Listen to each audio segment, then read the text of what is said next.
بيتم فوقه من كل جنوب السودان ومن برا جنوب السودان. أسمع تكون لأي راديو أنا تكون في جنوب السودان. The Dawn on iRadio. Right, a very good morning to you and welcome to another edition of the Dawn program here on iRadio, a live broadcast from the capital, Juba. My name is Emmanuel Joseph Akile and today is Thursday, the 24th of July 2025. To comment on any story that will be featuring on today's edition of the Dawn, do not hesitate. You can later on dial 0911-022-986-986, a text message on 13986-986. You can also stream these broadcasts live by logging onto our website, iRadio.org. Follow us on Facebook and X at iRadio Juba, and don't forget to subscribe to our YouTube channel iRadio South Sudan. صباح الخير مستمعي راديو، اهلا ومرحبا بك في حلقه جديده من برنامج الدون الليله يوم الخميس الموافق 24/7/2025. البرنامج بيجيك في يوم الاسبوع من الساعه 6 ل 8. شارك معنا بعدين بالاتصال لارقامنا ورسل لنا رساله نصيه. تابعنا على الانترنت على الموقع iRadio.org، على الفيسبوك واكس على iRadio Juba، وما تنسى تتابعنا على يوتيوب channel iRadio South Sudan. نمشي لفاصل اعلاني بسيط ومنه حنبدا بفقرتنا بتاع ريزيدنس ريبورت ودورنا شنو الحاصل في المنطقه اللي انت موجود فيه.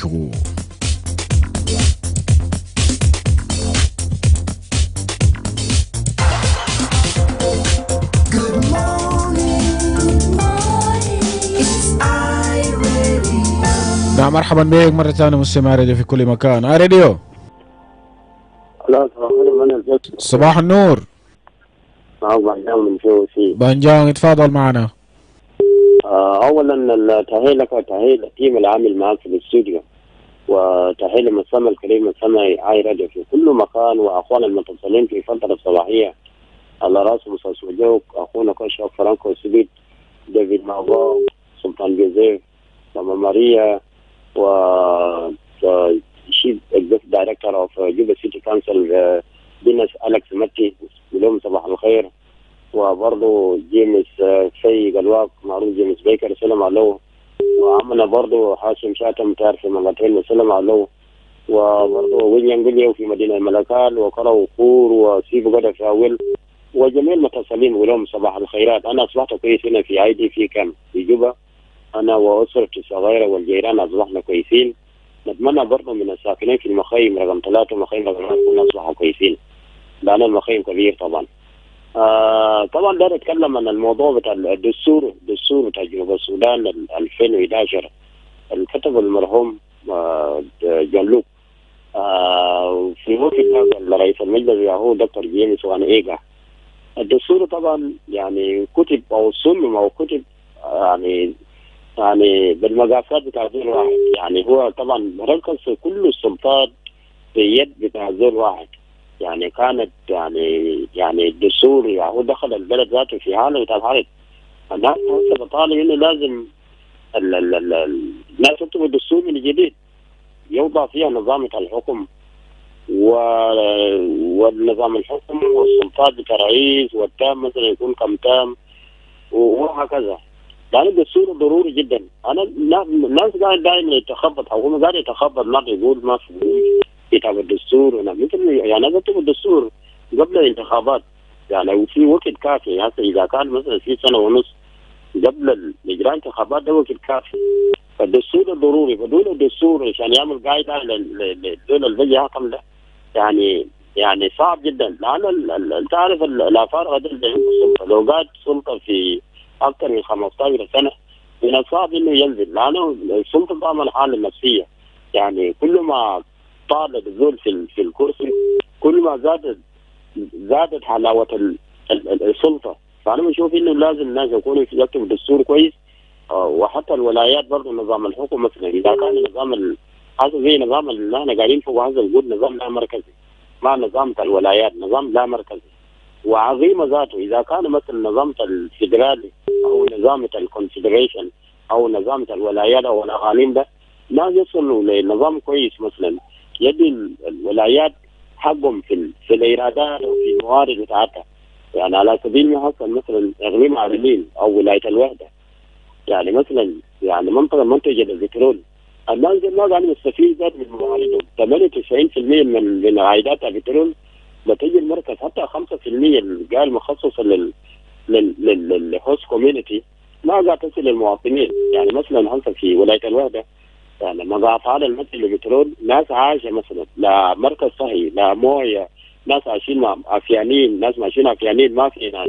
5% النسبه المخصصه من الايرادات بتاع البترول ما قاعد تصل للمواطنين المنتجه للبترول. يعني صعب جدا. هذا النظام عظيم، نظام كده بنقولها مثلا نظام لا مركزي، موارد كله تجي للمركز. شكرا جزيلا. alright شكرا جزيلا. الخدمات للمناطق المنتجة للبترول. اي راديو. يس. من اللي كده معك سليمان من هيتراعى. نعم. اوكي، سلام لكل مستمعين بتاع اي راديو المتصلين بصفة خاص والمستمعين اكثر من المتصلين بصفة العام، وكل الناس اللي راسلوا رسائل انا قدرنا نسلمهم سلام سبب الليلة. فانا قدرت اتطرق في حاجة، والسوق ده انا قبل كده تركته، وانا قدرت اتطرق السوق ده مباشر للمدير بتاع اي راديو، لانه انتوا سم تايم ما عندكم اي ذنب. بما يخص ان الموضوع بتاع دون الصباحي طبعا ده من افضل المواضيع. الناس كتار عندهم جماهير كتار. نمرة 2 شعار بتاعهم بقول انا تكون اي راديو عيونه في جنوب السودان، وانا بتاعنا برضه كمستمعين لاي راديو. انا قدرت اتطرق الموضوع بتاع انفورميشن او اعلانات الكتير في اي راديو ده. انا شايف قاعد يركز في اتجاه واحد بالذات في برامج الدون الصباحي ده، واحنا عارفين في برامج يعني على طول اليوم كله في اي راديو من المفترض اذا نبدا يقسموه في برامجات ده كله، لانه انا لاحظت انه يعني اذا نبدا كتير خالص وعندكم 2 رقم اللي هو امتين وزين، لما تخش في زين امتين شغال يمكن بعمل معك 4 دقيقة، لما تيجي عشان تستقبل بغادي تعرف انه بطة. ويومين طبعا عندنا رشيد غالي وزاد عشان زول يلقى حاجة رشيد ما في، واحنا كمواطنين عندنا حق لو شفنا في اخطاء ماشي بنقول لكم. فانا بضطر من اداره انه كده الموضوع بتاع انفورميشن كتير بالذات في برامج دون الصباحي ده، لانه سمتام احنا بنجينا ضربنا بساعات، يعني المشاركه بتاعنا يعني سمتام بسيط خالص، وعندنا ناس كتار دارين نشارك باراء حقهم. فده يمكن ملحوظه انا شفتها، يمكن انا برفع السوق بتاع الاداره. نعم سليمان مع الاعلانات ده بيجي عشان برضه يقدر يساعد اي راديو عشان يكون او يكونتينيو يكون قاعد اون اير. عرفنا طبعا في قسم بالتجاره هناك، لكن انا قلت يعني كده يقسموه على طول اليوم كله، لانه في برامج كتير اصلا بدون صباحي في برامج ثانيه جاي لو الان ما تم يعني كان ما تم في برامج دون صباحي بعدين في برامج ثانيه، لو ما تم في برامج ثانيه بعدين في ثانيه طول اليوم كله بعدين اصلا. لكن انا لما اشوفه اذا ما بدمر بكون 3 4 وطويل وفي زول كاشف في كات وبس يعني فمال بقتا وعنده حاجه يقدر يقوله ما نقدر خلاص هو ما بقدر يشارك في انا بس قلنا نرفض يعني كسوق وزي واحد من المستمعين بتاع الراديو، لانه احنا محبين شنو لبرامج بتاع شنو بتدونا الصباحي دي شديد، لانه ده برامج مهم خالص. فكان كان اداره بيقدر بيقسم شغل ده بيكون تمام. ده من الشكوى بتاعتنا. شكرا جزيلا. وده هيوصل للاداره من ناحيه بتاعت انه حتى البرامجات الثانيه برضه عندهم اعلانات. اي راديو. صباح الخير يا مانويل أكيله. صباح النور. معك دينك سانتو. نعم اتفضل معنا. أنا بسلم لكل مستمعين بتاع راديو وعلى راسه أستاذ كشك، أستاذ بنجوك، أستاذ بنجا، مع ممبيري، وكل المستمعين في 10 ولايات و3 إداريات. أتمنى ربنا يكون أصبحتوا بالخير والعافية. إيمانويل كيف عندنا كويسين في واو، بس أنا امبارح كنت بشهد على القصب بتاع البار القضاء في المحكمة العليا. ده فتوى جميل جدا، وأنا بشكر رئيس القضاء الجديد لأن جاء بدأ بطريقة صحيحة، لأن من برضو المرحلة الجاية ده بشهد المحاكمات تكون في تعيين جديد برضو لكل القضاء، لأن المحاكمات ناقصة شديد خالص عشان المحكمة تزاد أكتر من كده لأن جرائم كتير. والموضوع الثاني ومهم شديد ده المحكمة الدستورية، لأن موضوع المحكمة الدستورية ما في حاجة بتبقى على المال بتاعها، لأننا ما دايرين يكون في جزء من المحكمة والجزء الأعلى ما في، لأن المحكمة الدستورية ده مهم شديد، لأن حتى القضايا دايرين يصنفوا لو ما في محكمة دستورية ما بيصنف، ما دايرين عشان يكون تاني يشيل القضاء يكون منهم الجزء يقول ده لو ممثل محكمة الدستورية، أننا ما دايرين تمثيل، دايرين نقول لمولانا بعد ربنا يقدرك وربنا يساعدك كذا لغلا حلين المحكمة الدستورية ده عشان يكون منفصل براو. شكرا جزيلا، ربنا يبارك في السودان. ورا شكرا لك. ده مشاركة بتاع دينغ سانتو من مدينة واو هناك في نفس الموضوع.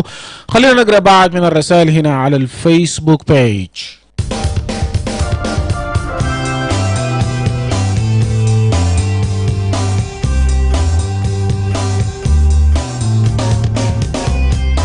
Yes, now a few comments here on our Facebook page. We begin with Moses Ludong, who is saying good morning. I am listening from Jopa Block 2. Nothing bad. My regards to all South Sudanese worldwide. Jamis Juma Zaiko is saying hi. صباح الخير. Emmanuel Joseph Akile. تحياتي لك من واو حيزاندي ولكل من الأستاذ Benedict Titus. Honorable James Paulino, Tinga, Samson George, Anis Sebit Dindira, Asu Gumali. We have Mikia Victor saying, good morning, Emmanuel. I'm watching live from Iba Girls Boarding School.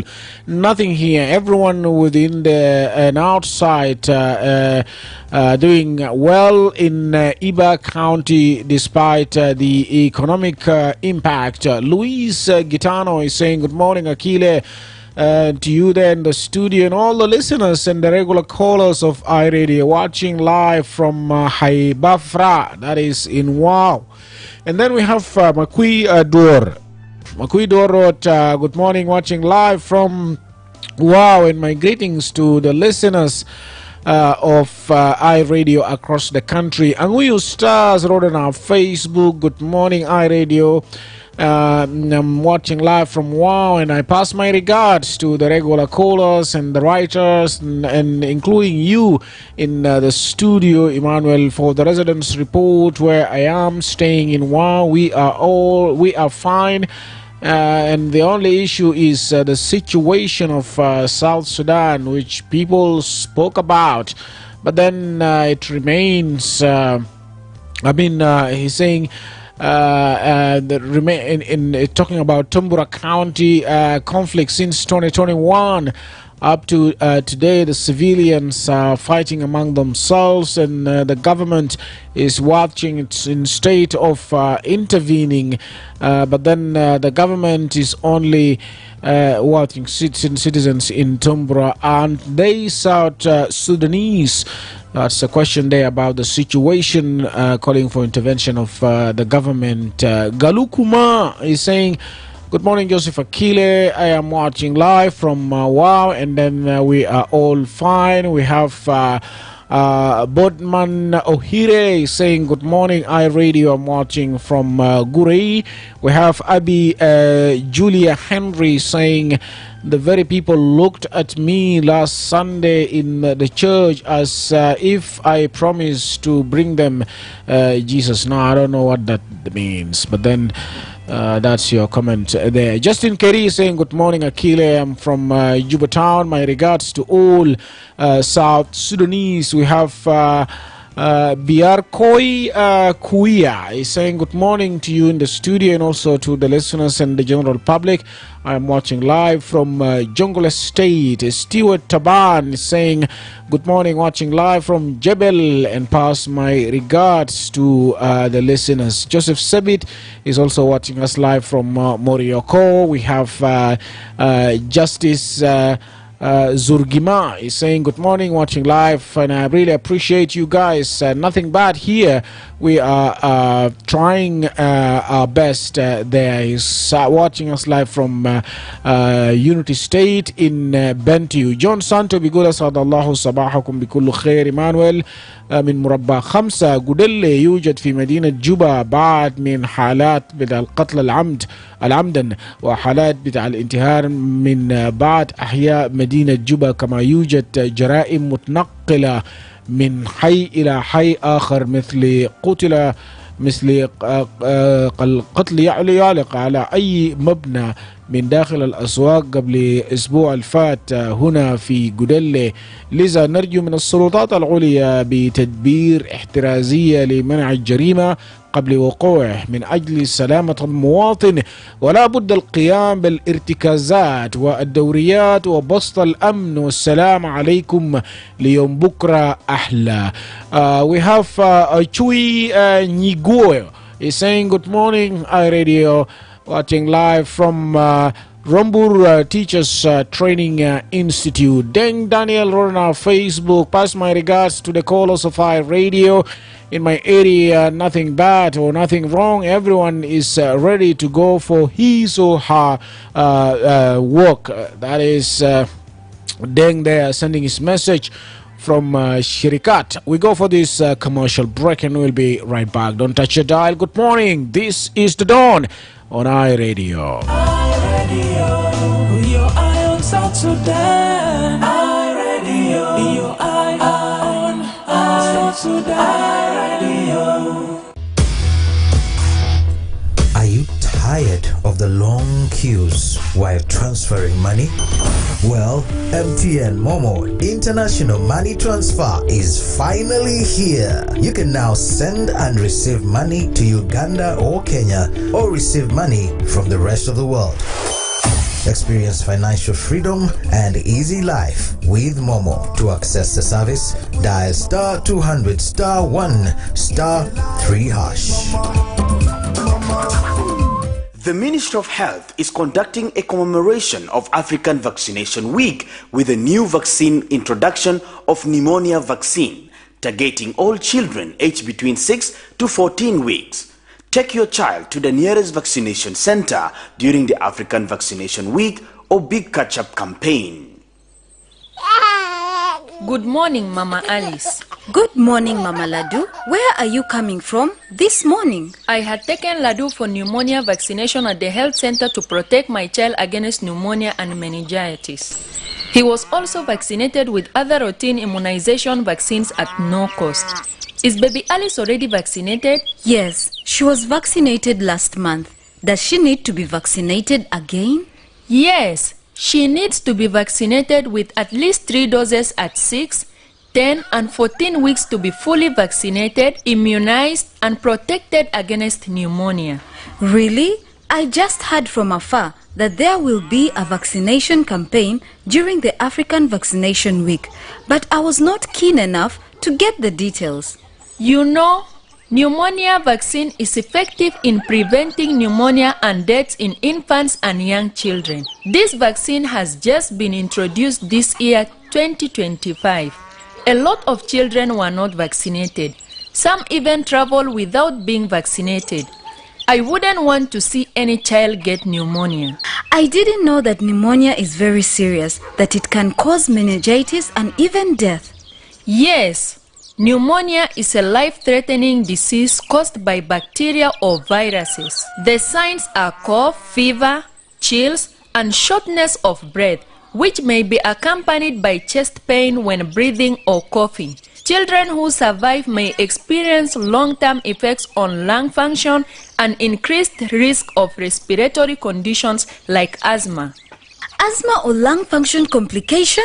Oh, That sounds scary. How can I protect my child from this dangerous disease? The only way for your child to be safe is when your child and all children in your neighborhood are vaccinated with pneumonia vaccine. I will do that immediately. Where can I take my child for this vaccine? Hope it is not late. No, you are not late. Pneumonia vaccine and all the other routine vaccines are available at all government health centers in your areas. Tell your neighbors with children between 6 to 14 weeks to be vaccinated. I'm glad you told me. I will take my child immediately to the nearest health center for pneumonia vaccination. Bring your child to the nearest health center and protect them from pneumonia and other vaccine preventable diseases. This message is brought to you by the National Ministry of Health with support from WHO, UNICEF, and South Sudan Women in Medicine. In the skies above South Sudan, trust begins on the ground. At South Sudan Civil Aviation Authority, we don't just manage aviation, we uphold your right to safe, secure, and sustainable air travel. Every flight path is guided by international standards.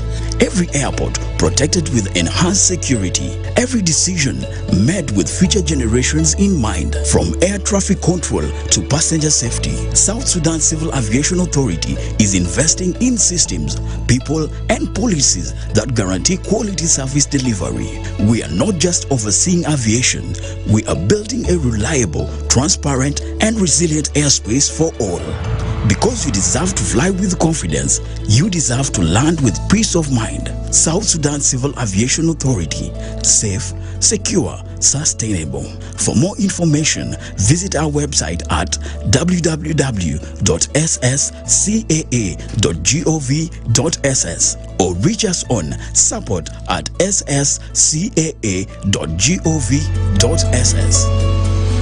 You're tuned in and locked on to the eye of South Sudan, and it's a brand new dawn. مرحبا بك مرة ثانية مستمع راديو في كل مكان. بعد ثواني قليلة لعناوين الأخبار ومنه نقرأ بعض من الرسائل. سبت باب كتب صباح الخير إيمانويل، أصبحنا كويسين في حلتنا. تحياتي لجميع المتصلين على رأسهم جان فروك أغوستينو، كاي حسين جريش، ماما ميري، ماما نيابليو شول، وأستاذ باقي دقيق. أريد أن أطرق إلى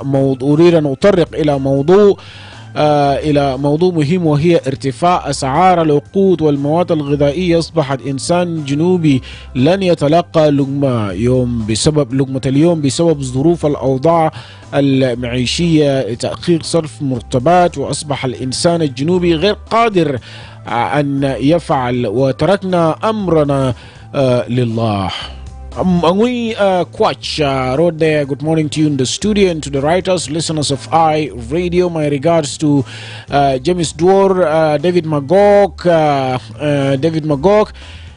in Wow, Marco Ariad Piol in Juba, and lastly to my uncle Kwach Angui in Juba. Richard Zambia is saying good morning I Radio, following you live from Sri Lanka. Kose Ima is saying greetings to you and all the listeners watching from Kaknator, that is Kator fi Juba. Udu Dominic Ali saying good morning, and I'm watching live from Wa. We have Gismala Isau is saying watching us live from Yambio, and then we have another message here. بيقول تطور خطير سببها أزمة الاقتصادية. ده من سبب باب برضو. Gatwich Mayel بيقول saying watching you live in Amadi area, Juba. My concern is actually the issue of him calling on the improvement of the situation in Mayom County of Unity State. Along Magwon is saying good morning, watching live or listening in Ajumani, Uganda, a camp called Ailo 1, and then greet and I'm sending my greetings to all South Sudanese there. Another message here from someone is saying, good morning, live from Jabarona, and pass my regards to Maperdeng Tito and Dut Alex. That is Wolgrang Wek. نمشي لفاصل ونرجع.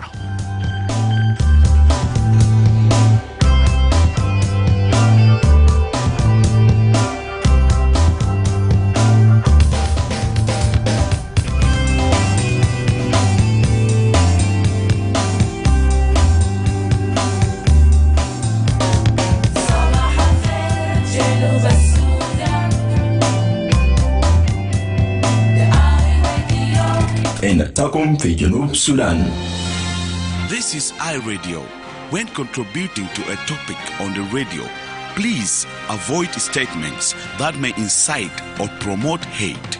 We encourage constructive points of views and criticisms that aim at providing solutions to problems facing the country. We do not want rumor mongering or information that is regarded as hearsays. We advocate for messages of peace and unity among the people of South Sudan. This is iRadio, your eye on South Sudan. This is iRadio. The iRadio. Your eye on South Sudan. Well, welcome back from the break, and it's now time for news headlines. Lasuba Memo is right here with me in the studio. Good morning, Lasuba. What do you have for us today? Good morning, Emmanuel Joseph Akile. The Minister of Information in Eastern Equatorial State says authorities are unaware of the whereabouts of Marco Loquidor Lochapio, the Minister of Peace Building and a member of SPLM Ayo, who has been missing since late June. And the governor of Upper Nile State has pledged to provide clothes to over 400 children in Ogot Payam, also known as Waushuluk of Makal County, following his peace tour to the residents. And elsewhere, a new constitution that has allowed Togo's time head of state, Faure Nasingbe, to shift to a new role as an all-power prime minister and escape the constraint of presidential term limits has triggered anger on the streets of the capital, Lome. Protests are set to continue this Friday. Right. This and many more. Thank you, Lasuba. ناوينا الأخبار حنلقى التفاصيل بعد 24 دقيقة من الآن.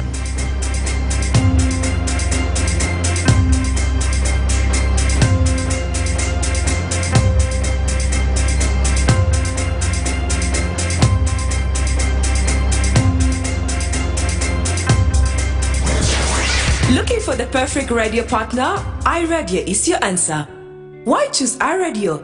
Here are the 5 compiling reasons. Trust and reach. iRadio stands as the most trusted and popular radio station in South Sudan. Backed by recent surveys with a loyal listener base, your message will reach a wide audience effectively.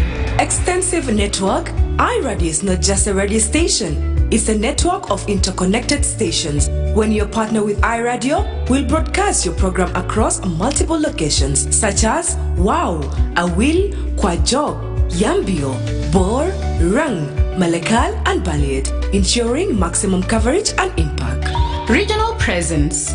iRadio footprint extends to the states of Western and Northern Bahr el Ghazal, Western and Central Equatoria, Jonglei, Upper Nile, and Warab. By collaborating with iRadio, you can connect with diverse communities and target audiences in these regions. Community engagement. Partnering with iRadio means engaging with communities at a grassroots levels. Your message will resonate with listeners in various locations, fostering meaningful interactions and driving brand awareness. Comprehensive coverage with stations in strategic locations like Reng, Malakal, and Baliet. iRadio offers comprehensive coverage that reaches both urban centers and remote areas. Your partnership with iRadio ensures visibility across a wide geographic area. Don't miss out on the opportunity to amplify your message with iRadio. Partner or advertise with us today and make your voice heard across South Sudan.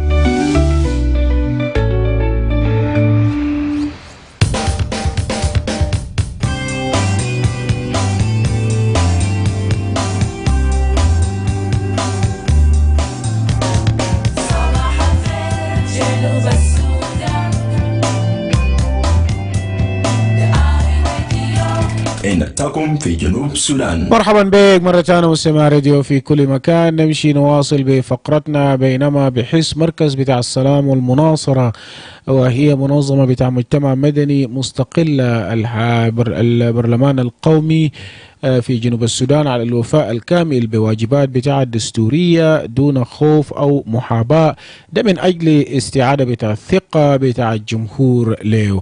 وأعرب مركز السلام والمناصرة عن قلقه إزاء التقاعس المتزايد للبرلمان الحالي، مشيرا إلى فشله في القيام بمسؤولياته التشريعية والرقابية بفعالية، بالرغم أنه تم استدعاء بتاع أو واحد من اللجان استدعى المحافظ بتاع البنك المركزي في الأسبوع ده. والعكس نظراء في المنطقة، التزم العديد من أعضاء برلمان جنوب السودان الصمت حيال القضايا الوطنية الحرجة، لم يحاسبوا السلطة التنفيذية على إدارتهم لشؤون البلاد. نسمع من المدير التنفيذي للمنظمة بتاع المجتمع المدني اللي هو اتكلم لآي راديو على وهو تيرمانيان. Center for Peace and Advocacy hired the Parliament to uphold the constitutional duties without fear or fear by the Center for Peace and Advocacy and independent civil society organizations calling on Transnational Legislative Assembly to exercise its constitutional role and responsibility without fear or favor in order to restore the public confidence in the institution. The CPA expresses concern that the current Parliament has become inactive in preparing oversight and legislative duties, unlike their counterpart in the region. Many South Sudanese members of the Parliament have failed to question the executive or hold it accountable for the management of the national affairs. The silence of the Parliament is deeply worrying. It reflects a growing fear among the MPs and a cater to challenge executive powers. This undermines the very foundation of democracy and weaken the public trust in the legislative arm of the government. The CPA further emphasized that the roles and responsibility of the Parliament is clearly outlined in the Transitional Constitution of the Republic of South Sudan amended. The board urged the lawmakers to act with courage and independence, especially on the critical juncture in the nation's journey toward peace, stability, and democratic processes. CPA called on the members of the Parliament to live up to the expectation of citizens and they represent and to defend the principle of accountability, transparency, and justice. ده بتاع منظمة مجتمع مدني هناك بصوت بتاع تيرمانيان للبرلمان القومي انه يواصلوا في استدعاء بتاع الجهاز التنفيذي والمسؤولين خاصة الوزراء لموضوع بتاعت الأوضاع العامة في البلاد في كل المؤسسات المختلفة. بيجيبنا لحوالي 18 دقيقة لرأس الساعة. خلينا نمشي لفاصل إعلاني ومنه هنجي نرفع المكالمات ونسمع رأي بتاعك هناك. تقييمك شنو للبرلمان وانت داير شنو يكون أولويات بتاع البرلمان بعد إعادة فتحه ده طبعا في الأسبوع الفات، وانت داير شنو البرلمان يقوم به كأولوية من الناحية التنفيذية للاستدعاء بتاع المسؤولين من أجل تحسين الأوضاع في البلاد. حنرفع المكالمات بعد الفاصل. Attention! Cholera is a dangerous disease. It can kill within 3 to 4 hours if not treated. But here is the good news. The oral cholera vaccine is now available to protect you and your family. The oral cholera vaccine is safe and free. Everyone from 1 year and above, including pregnant women and breastfeeding mothers, can receive the oral cholera vaccine. However, do not give oral cholera vaccine to persons who are sick or have cholera and children below 1 year. The vaccine is given orally in the mouth and it's usually in 2 dosage, dose 1 and 2, to strengthen your immune against cholera. The second dose is given between 2 weeks and 6 months after the first dose. With 1 dose, you are protected for up to 6 months, and with 2 doses, you are protected for up to 3 years. The oral cholera vaccine protects you from severe cholera symptoms and reduces the spread of cholera in the community. Do not miss to be vaccinated during the oral cholera vaccination campaign happening in your area. Remember, even after getting vaccinated, it's important to continue practicing good hygiene and sanitation. Always treat your drinking water To make it safe, use a toilet. Never defecate in an open. Wash your hands with clean water and soap, especially before eating and after using the toilet. And if you or anyone you know shows signs of cholera, seek immediate treatment. If you or anyone of your family member or community is experiencing cholera signs and symptoms, report immediately to your nearest health facility, health worker, or community leader for medical assistance. For more information, contact the Ministry of Health or call our toll-free number 6666. This message is brought to you by the Ministry of Health with support from WHO, UNICEF, and partners.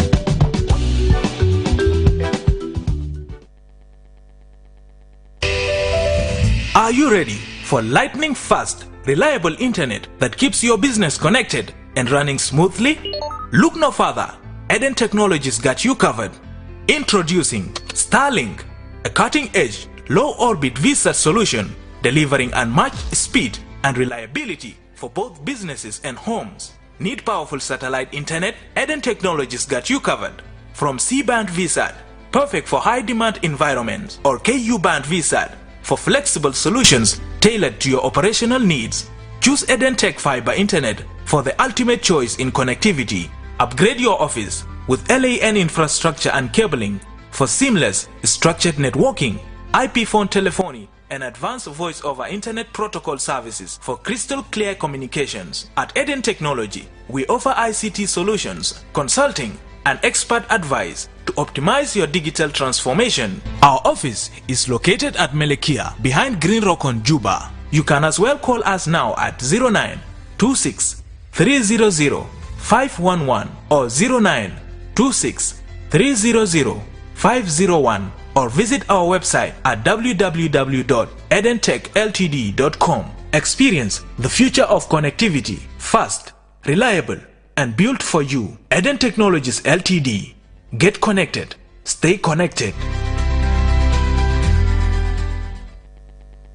The South Sudan Civil Aviation Authority Management has the pleasure to invite interested applicants who are willing to have a career in the aviation industry to apply for job opportunities as marshals and firefighters. The recruitment will cover all the airports and airstrips in the country. All the applicants from the state shall be recruited in Juba, trained and dispatched to their workstations. All successful candidates will attend a course that will run for 2 to 12 weeks for technical courses under airports and airstrips management in South Sudan. The applicants should submit their hard copies of CVs and certificates to the Office of HR. For the marshals, application requirements include South Sudanese nationals only, South Sudan Certificate of Secondary Education with an average 70% and above, Division 3 and above of Uganda Certificate of Education, and C and above of Kenya Certificate of Secondary Education.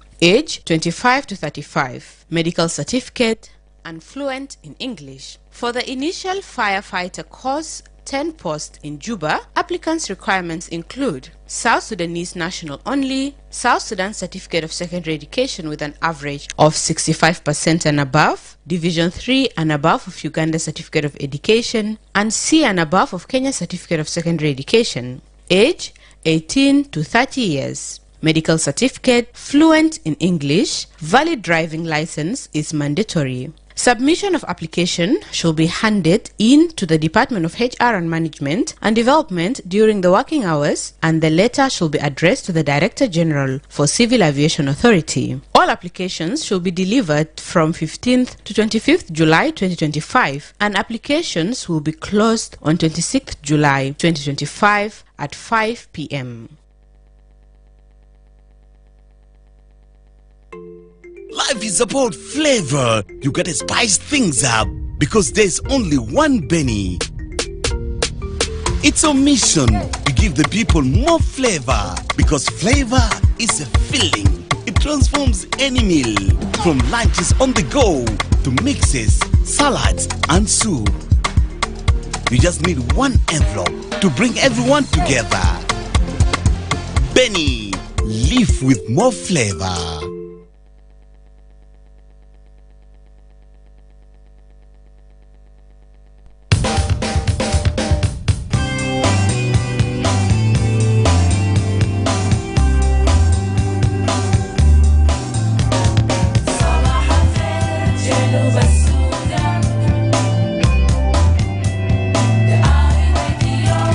نتاكم في جنوب السودان. مرحبا بك مرة ثانية مستمع راديو في كل مكان. عندنا حوالي 11 دقيقة لرأس السادة، الوقت اللي فيه نرفع المكالمات. اي راديو. راديو صباح الخير. صباح النور. جوزيف أكيلي. نعم، منو معنا؟ يبا زكريا من النياندي. نعم اتفضل. عندي سلم مستنين كله بسمع راديو في زمان ده. أنا عندي رسالة بسيط يا جوزيف أكيلي. نعم نعم واصل. سوري فقدناك في الخط. هلو يا راديو. هلو يا راديو. نعم رجع تاني واتصل علينا. هلو يا راديو. راديو جود مورنينج. صباح الخير. أنا جيت صباح النور. أنا كشوف من بيروتي. تفضل. وأنا رئيس والله المستمعين المتصلين. أنا بشكر أخ ترميان وبرضه شكرا ماشي لأن ياكاني ده ناس مساعين وعارفين السودان ماشي لوين. بالنسبة للموضوع إن البرلمان جنوب السودان ما فعال وما شغال للأجل واجب بتاعه، ده حقيقة. إيمان البرلمان منقسم للجنة وكل لجنة له خصوصيات بتاعته. هو براغب السلطة التنفيذية، براغب كل السلطات، هو برلمان أصلا. لكن بختلف تماما إن برلمان جنوب السودان ما إنه هي شغلة كله كويس، بس بتابع السلطة التنفيذية. يعني يجيب له يعني السلطة التنفيذية تاخذ قرار يقول له برلمان بس ما له يوافق عليه ويشرفه وخلاص انتهى. لكن عشان البرلمان ينقد السلطة التنفيذية إنه ماشي للخطأ أو في أخطاء معين ماشي في الدولة ما في. حقيقة هو كلام الترميان ده صح. إيمانويل برلمان من يعني برلمان خرج في المواضيع كثير.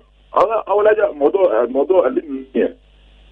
حتى الجوزان ما في أمن ما في استقرار كويس. برلمان تجي برضه تشوف موضوع بتاع الاشتغالات الجامبو وصلة تنفيذية في بعضهم البعض قبل الفتح البرلمان غير مقفول كويس.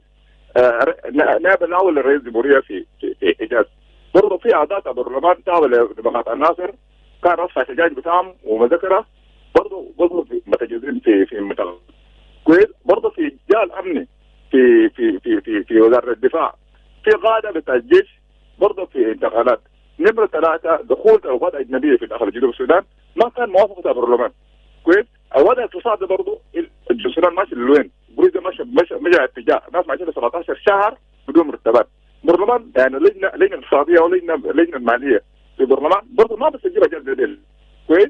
كل أشياء يعني بحتاج إنه برلمان يكون البرلمان مستقلة منفصل براغب السلطة التنفيذية. لكن البرلمان بتاعنا قاعد ساي برلمان مغيب كويس. من الرئيس بتاعه جيب منه يكون ما هنا برنامج كله بس الرئيس قالوا يجيبوا في البرلمان، الرئيس ما قالوا ما بيجيبوا في البرلمان. نمرة 3 إيمان جوزيف أكيلي البرلمان أصلا من قصر أعضاء تحيوا ما في شيء نائب الأول للبرلمان رؤيتنا تالي في خارج البلاد. الشيء اللي قاموا اللجنة التنفيذية بتاع البرلمان قاموا بإغلاق مكتب بتاع رؤيتنا تالي. يعني ده خطوة هم يقوموا. أنا بشوفه ده ما صح. لازم البرلمان يكون مكمل. برلمان أعضاء البرلمان يكون مكملة. يعني برضه يفرض على السلطة التنفيذية لتنفيذ اتفاقية سلام إخراج التغيير السياسي. نعم. الجيش الأممي يتدخل في جنوب السودان وبرضه وضع اقتصادي. شكرا. alright شكرا. ده مشاركة بتاعت كشوك. اي راديو. هلو يا راديو. نعم هو تاني واتصل علينا. هلو يا راديو. هلو. يس. أنا أكيد سليمان من حيث. تفضل. والله أكيد طبعا إحنا حتى كان كلامنا لهم مرة ما يبدأ لأنه زمن ده يعني بيصير بمناسبة. لأنه أنت لو قارنت برلمان بتاعنا بتاعهم متأثر مع برلمانات اثنين إحنا أودو بتاعي. أنت لو مشيت الدول اللي فاتها برلمان فيهم بالزمن وجيزوا جميعا. طبعا ياو أنا أقدر نقول شغل ما بيعمل نفسه كده لأنه برلمان بتاعنا عن كمية غنية. لكن في الافتتاح يوم الافتتاح كان وحاجة تقريبا معناه أداء بتاع إسلام آية كله ماشي. كيف زمنيا كده الشغل اللي بيعمل نفسه ما بيقدر بيعمل نفسه. حتى الآن مجلس بتاع ولايات ما شغال. يعني مجلس الوضع اليوم كل يوم الجمعة ناس بقوا ما بيشوف هذا بيتبدل كيف ماشي هذا. فانا لما اشوفه اول ان اول وزير ماليه بس هذا بتاع ما ديجري ميزانيه بتاعنا كده وخلاص، لانه كان احنا قلنا في سؤال بدنا لبرلمان ما في حاجه بتجيزوه، لانه الجزء بتاع اي قانون يطلب يعني ثلث بتاع اداء البرلمان لازم يكون موجود. يعني مثل نقدر نقول يعني تاثير اثر مع اداء بتاع البرلمان بالذات بتاع ايو ده بيأثر بينا يعني احنا كلنا كشعب. فالرساله بتاع الحكومه يا اخي لك يعمل افضل عام، يعمل افضل عام عديل كده للنيه بتاع السلام. برلمان ذلك على قاعد ده كريم من رئيس الجمهوريه عشان يعافي المعتقلين ده، بعدين الناس يرجع تاخذ بتاع السلام لاستقرار بتاع هذا الوطن. نعم. لانه انا شايف كانوا انهار سياسيه وبرلمان ذلك كانوا يعني ما قانوني، لانه في عادات هنا ما بشي. عشان يكون قانوني لازم جماعه شنو؟ يريد لهم ورا في اماكنهم بدأ يعمل يعني اجازات يمكن هاي رساله بتاعتي. شكرا. برنامج ده قانوني ما قانوني كيف؟ اي راديو. Good morning. Yes, good morning. Wow. Welcome. My brother, when we talk about the parliament, we need only three things from the parliament as emergency that the parliament should have to table, or they can even work on it immediately. Number one is about implementation of the agreement, especially chapter 2, which is security arrangement. Because those who are now dying in Western Equatoria, in Yamaka, and in Warab, these are the votes for those who are going for politics, who will go for election. Because the living human being is the one who's going to vote you for the position. And if they are going to finish, whom are they going to rule as the politician of this country? So we should have to look into the agreement as emergency thing. This is number one. Number two, they should have to look into the economy, because the politics of the country have failed the economy. If you can see now, all the banks, they don't have liquidity. And the money have been printed in 2011. Where has that money has gone to? This is a question that they should have to ask the other concerned people like Governor of Central Bank and Minister of Finance. Number three, that they are supposed to talk about is about rule of law. Because now the constitution is not going ahead. And if we are not finalizing this, we are going for election. And there must be an article that can give a power to those who will go for their consciences to campaign for the position. Now, where is the constitution about?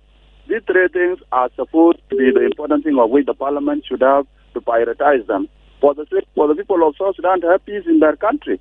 Because if you can see now, people of South Sudan are really suffering as if they are not in their own country. The rest are suffering in different countries. Some are suffering now within here. Only the politicians are being protected. When will the government of South Sudan protect the citizens of this country? Thank you.